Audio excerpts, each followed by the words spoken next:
आता बातमी यवतमाळमधून आहे। चिंदूजी पुरके आश्रम शाळेमध्ये पुरेशा व्यवस्था नसल्याचं अहवालातून समोर आलेलं आहे।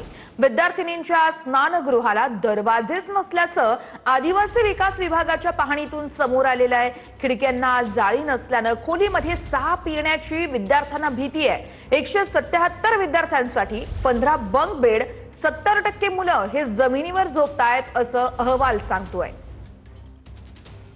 गडचिरोली जिल्ह्यातल्या जप्ताला येथील घटनेनंतर आदिवासी विकास विभाग जो आहे तो खळबळून जागा झाला आणि राज्यभरातील अनुदानित आदिवासी आश्रम शाळांच्या तपासणी मोहीम जे आहे ते विभागाने जे आहे ते हाती घेतलेली आहे। चिंदूजी पुरके प्राथमिक माध्यमिक अनुदानित आश्रम शाळा मारेगाव या ठिकाणी जर पाहिलं, या विद्यार्थ्यांच्यासाठी बेडची जी परिस्थिती आहे ती फार बिकट अशा पद्धतीची परिस्थिती आहे।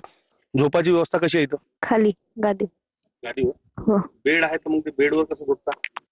बेडवर आम्ही नाही झोपत. ची कमतरता आहे। हो, बेडची कमतरता आहे आणि त्या परत पुन्हा वाढवण्यासाठी नवीन बेडची ऑर्डर दिलेली आहे। काँग्रेसचे माजी मंत्री शिक्षण मंत्री वसंतराव पुरके यांची ही शिक्षण संस्था मानली जाते। विवेक गावंडे, TV9 मराठी, मारेगाव।